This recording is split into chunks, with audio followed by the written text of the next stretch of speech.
मेरे लिए सबसे पहला अपने गांव के लिए एक जो मेरे मन में आया है कि जितने भी जो है गांव के युवा जो अच्छी जॉब पे लगे हुए हैं उनको एक बार इकट्ठा करके और एक मीटिंग रखेंगे जिसमें जो हमारे गांव के जो बच्चे और जो पढ़ाई पढ़ रहे हैं, जो कोचिंग ले रहे तैयारी कर रहे हैं, उनसे उनकी मुलाकात करा के और भगवान की दया से ऐसा एक रास्ता निकालेंगे ताकि और भी बच्चे हमारे गवर्नमेंट जॉब पे लगे। बुजुर्गों के लिए मेरे मन में ये बात है कि भी जैसे बुजुर्ग बेचारे घूमते फिरते रहते हैं, उनकी पेंशन नहीं बनती और उनकी पेंशन का जो है ऐसा समाधान करेंगे ताकि उनको कहीं घूमना ना पड़े और घर पे ही बैठे बैठे उनकी पेंशन मिले। हरियाणा में पंचायत चुनाव का बिगुल बज चुका है। हरियाणा जिला परिषद व ब्लॉक समिति के सदस्यों के लिए 9 नवंबर को मतदान होगा। पंच सरपंचों के लिए वोट 12 नवंबर को पड़ेंगे। इसके साथ ही पूरे प्रदेश के ग्रामीण क्षेत्रों में चुनाव आचार संहिता लागू हो गई है। पंच सरपंच पद के चुनाव नतीजे मतदान खत्म होने के तुरंत बाद घोषित कर दिए जाएंगे, जबकि जिला परिषद और पंचायत समिति सदस्यों के चुनाव परिणाम 3 चरण के चुनाव संपन्न होने के बाद घोषित किए जाएंगे। नमस्कार, मैं सनी तुसीर। इस वक्त मौजूद हम सोनीपत के नांगल कला गांव में। सोनीपत के नांगल कला गांव में ब्लॉक समिति के उम्मीदवार हमारे साथ चेतन जी मौजूद है। चेतन जी, बड़ा बड़ा स्वागत है आपका। नमस्कार, मैं चेतन कुमार, गांव नांगल कला से। मैं अपने गांव के सभी बुजुर्ग, माताएं, बहनें और युवा साथियों को प्रणाम मेरा सभी को। चेतन जी, अगर आपको नांगल कला गांव से ब्लॉक समिति का मेंबर बनाया जाता है, ब्लॉक समिति का ताज पहनाया जाता है, तो आप नांगल कला गांव वासियों के लिए कौन से ऐसे कार्य करेंगे जिनकी वजह से नांगल कला गांव वासी आपको वोट दे? मेरा आपकी बार जो है मेरे कई उद्देश्य हैं और जिनमें से मैं शुरुआती दौर में सबसे पहले बताऊंगा कि मेरा सबसे पहला उद्देश्य है मेरे गांव की साफ़ सफाई की तरफ। और 2 जोड़ हैं हमारे गांव में जिनको जो है, एक को तो दादा बूढ़े के नाम से जाना जाता है और एक ब्राह्मणों की तरफ है जिसको माता और जोड़ के नाम से जाना जाता है। इनका जो है नवीनीकरण, इनका सौंदर्यीकरण करना, ये तो सबसे पहले है। और गांव में कर्मचारी जो सफाई कर्मचारी उनको और बढ़ाएंगे और कूड़ा उठाने के लिए गांव में या तो कोई ट्रैक्टर सुविधा या कोई वाहन की सुविधा ये भी कराएंगे। चेतन जी, काफ़ी ब्लॉक समिति के मेंबर बने होते हैं, 5 साल निकल जाते हैं, 10 साल निकल जाते हैं, उम्मीदवार आते हैं, बनकर चुनकर ताज पहनकर कुर्सी पाकर जनता को भूल जाते हैं। आपको अगर नांगल कला गांव वासी अगर आपको चेतन जी कुर्सी पर बिठाते हैं ब्लॉक समिति की, कहीं आप तो नांगल कला वासियों को नहीं भूल जाएंगे? कहीं आप तो नांगल के जो विकास कार्य होने हैं वो नहीं कराओगे? नहीं, मैंने पिछले 2 बार जो है चुनाव लड़ा है। 2010 में गाँव से लड़ा था, तब भी मैंने ऐसा अनदेखा नहीं किया था। और 5 सालों में मेरे गांव ने मेरे को बहुत कुछ सिखाया। वो सीखने के बाद फिर मैंने 2016 में प्याऊ में कुंडली से इलेक्शन लड़ा और वहाँ से इलेक्शन लड़ने के बाद वहाँ की जनता को 5-7 साल जितने मैंने सेवा में दिए वो जाके वहाँ पता कर सकते हैं कि मैंने कितना काम किया है।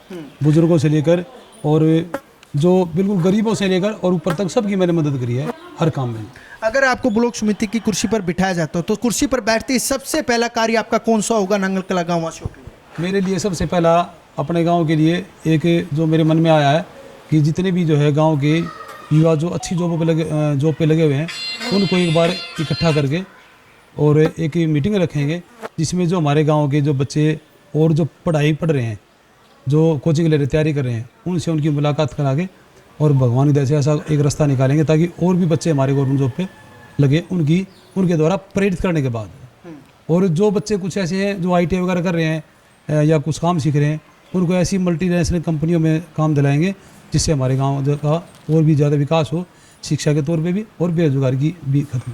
आज भी देखा जाता है नांगल कला गांव में कोई भी ऐसी सुविधा नहीं है जो युवाओं बच्चों के लिए स्पोर्ट्स की कोई सुविधा हो, युवा बच्चे आगे बढ़ सके स्पोर्ट्स के मैदान में, लेकिन ऐसी कोई सुविधा जो वो इतने बड़े गांव में देखने को नहीं मिलती है। हमारे गांव में एक स्टेडियम बनाया गया है जो ना के बराबर है, तो हमारी सबसे पहले प्राइवेसी होगी कि उसमें जो है गाँव की पंचायत से मिल के और उसके लिए नई ग्रांट लें और जितने भी खेल हैं उन सभी खेलों को हम बढ़ावा देंगे और उसमें सारी सुविधाएं हम प्राप्त करेंगे। महिलाओं के लिए क्या प्राथमिकता रहेगी आपकी?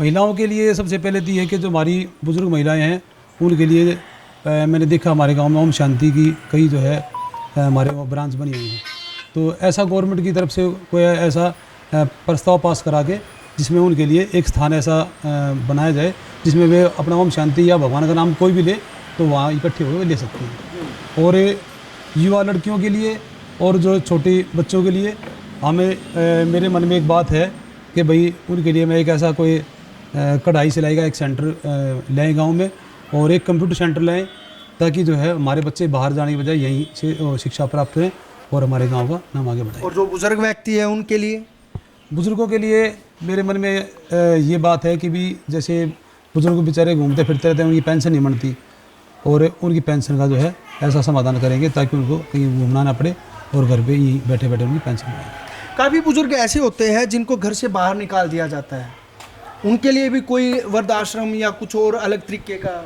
वैसे मेरे गांव में ऐसी कोई है नहीं कि जो हमारे बुज़ुर्गों को बाहर निकला जाए। अगर कोई ऐसा होगा तो उसको मना के उसके घर में ही रखेंगे, उनके हाथ पाँव जोड़ें, चाहे उनको किसी तरह से मनाएंगे, ऐसा नहीं होने देंगे। क्या लगता है नांगल कला गाँव की जनता आपके साथ है? जैसे मेरे को जो है 2 बार जो है आश्वासन दिया है लोगों ने और आशीर्वाद दिया है, 2010 में भी आशीर्वाद देंगे और मेरे को जो है आगे बढ़ाया। 2016 में जो है मेरे को जो कुंडली और प्याऊ की जनता ने मेरे को आगे बढ़ाया। मुझे लगता है कि अब की बार भी मेरे ऊपर विश्वास करके और मुझे आगे बढ़ाएंगे। अगर बात की जाए बुनियादी सुविधाओं की, आज भी नांगल कला गांव में देखा जाता है कि कहीं सड़कें टूटी हुई है, कहीं स्ट्रीट लाइटें नहीं है, कहीं नालियाँ ठीक नहीं है। ये काफ़ी ब्लॉक समिति के अध्यक्ष बनते हैं, लेकिन बनने के बाद भी ये बुनियादी सुविधाएं गाँव वासियों को नहीं दे पाते हैं। अगर आप चुने जाते हो तो आप इन सभी चीज़ों पर ध्यान दोगे, आप सभी बुनियादी सुविधाओं को पूरा करोगे? मैं सिर्फ बातों में ध्यान नहीं रखूँगा। मैंने कई गाँवों की जो है सुना है जिनको राष्ट्रपति अवार्ड मिला हुआ है, मैं उन गाँव में जाऊँगा कि भी इनको राष्ट्रपति अवार्ड मिला है तो क्यों मिला है, उसी तरह पे।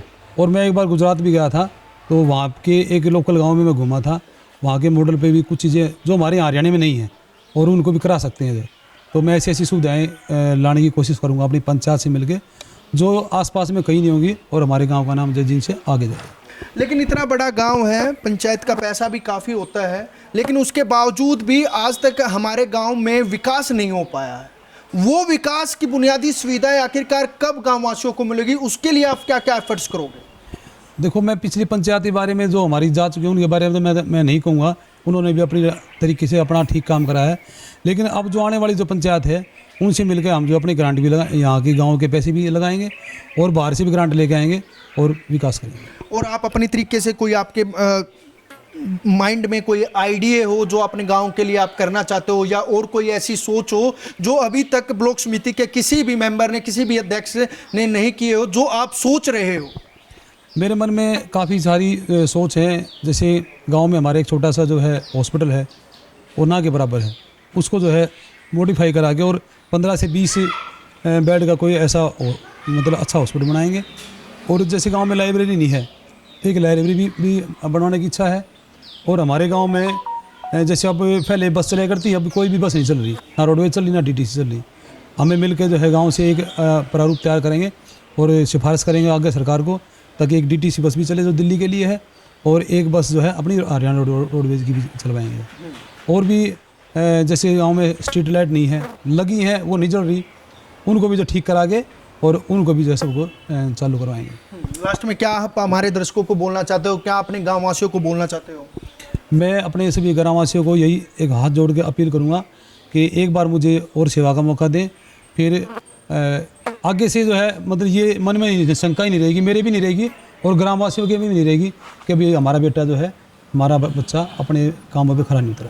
बिल्कुल, ये हमारे साथ नांगल कला गांव से चेतन जी थे, और चेतन जी ने साफ तौर पर बोल दिया अगर इनको ब्लॉक समिति की कुर्सी मिलती है तो ये अपने गांव के विकास के लिए क्या क्या एफर्ट्स करेंगे, ये आप सभी ने देख लिया है। हालांकि अब ये देखने वाली बात होगी जब ब्लॉक समिति में चेतन जी को कुर्सी मिलती है तो ये अपने गाँव के विकास के लिए कौन कौन से ऐसे कार्य करते हैं जो पिछले ब्लॉक समिति के अध्यक्षों ने, मेंबरों ने नहीं किए हैं। देखते रहिए प्रदीप यादव के साथ, मैं सनी तुसी, दिल्ली समाचार।